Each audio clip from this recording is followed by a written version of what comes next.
नमस्कार दोस्तों, मैं तुषार जैन, सीएफओ और रिसर्च हेड एडजस्ट मनी गुरु और तुषार ग्लोबल सर्विसेज.com की तरफ से आपका स्वागत करता हूँ। आज 14 जून सन 2023।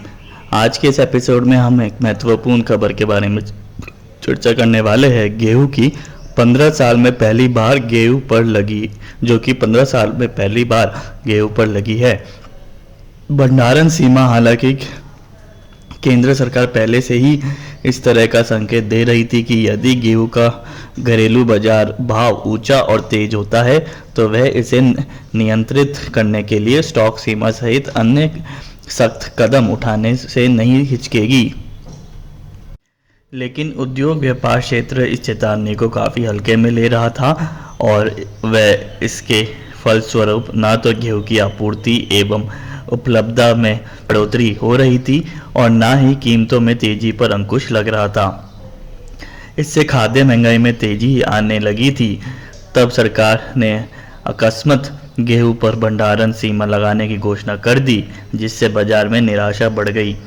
जिन लोगों ने आगे दाम बढ़ने की उम्मीद में गेहूं का भारी भरकम स्टॉक जमा कर रखा था, उसकी परेशानी और घबराहट में आगे और बढ़ोतरी हो सकती है, क्योंकि सभी प्रभावित पक्षों को सरकारी पोर्टल पर अपने गेहूं के स्टॉक की नियमित घोषणा करने के लिए कहा गया है। एक विश्लेषक के अनुसार पिछले करीब 15 वर्षों में पहली बार सरकार ने एक झटके में गेहूं पर स्टॉक लिमिट लागू करके यह दिखा दिया है कि वह खाद्य महंगाई को नियंत्रित करने के प्रति कितनी गंभीर है। हालांकि इस कदम से क्या केवल व्यापारी को या फिर स्टॉकिस्ट को ही नुकसान होगा या फिर किसानों को भी, ये एक महत्वपूर्ण विषय है। व्यापारियों, थोक विक्रेताओं, बिग चैनल रिटेलर्स तथा प्रोसेसर सभी के लिए उच्चतम स्टॉक सीमा का निर्धारण किया गया है, जो चालू वित्त वर्ष के अंत यानी 31 मार्च 2024 तक प्रभावी रहेगी। इससे पूर्व 2 जून को अरहर एवं उड़द के लिए भी उच्चतम स्टॉक सीमा निर्धारित की गई थी। हैरानी की बात यह है कि स्वयं केंद्रीय कृषि मंत्रालय ने चालू वर्ष के दौरान गेहूं का घरेलू उत्पादन बढ़कर 1127 लाख टन के सर्वकालीन सर्वोच्च स्तर पर पहुंचने का अनुमान लगाया है, जो पिछले साल के उत्पादन से 1077 लाख टन से 4.6% ज़्यादा है। लेकिन फिर भी सरकार को जून में ही इस पर भंडारण सीमा लागू करने पर विवश होना पड़ गया।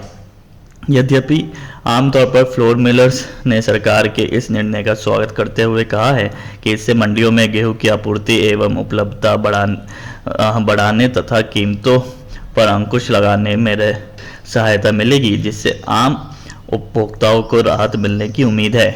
हालांकि इससे साफ तौर पर फ्लोर मिलर्स को तो जरूर फ़ायदा हुआ है, लेकिन क्या सरकार फ्लोर मिलर्स के जो आउटपुट है यानी कि जो फ्लोर है यानी कि आटा है, उसके ऊपर भी MRP यानी कि मैक्सिमम रिटेल प्राइस के ऊपर भी अंकुश लगाएगी या नहीं, ये भी आगे देखने वाली बात रहेगी। या फिर फ्लोर मिलर्स ही इस स्टॉक लिमिट का पूरा फ़ायदा अपनी जेब में रखेंगे, इसके ऊपर भी आगे देखने की बात रहेगी। इसी के साथ ही थोक विक्रेता सरकार के इस फैसले से काफ़ी चिंतित है। दक्षिण पश्चिम मानसून की वर्षा इस बार अनियमित एवं अनिश्चित होने की संभावना है कि आगामी महीनों के दौरान कुछ महत्वपूर्ण राज्यों में विधानसभा का चुनाव होने वाला है। इसलिए सरकार खाद्य महंगाई पर लगाम कसने में कोई कसर नहीं छोड़ना चाहती है। स्टॉक लिमिट लगाने का निर्णय उसी प्लान का एक हिस्सा है। तो ये था गेहूं के ऊपर एक मुख्य खबर और क्या गतिविधियाँ अभी गेहूं के स्टॉक लिमिट्स के ऊपर हो रही है उसके बारे में। उम्मीद है आपको ये हमारा एपिसोड अच्छा लगा होगा। आप देखते रहिए adjust money Guru. Thank you and good day.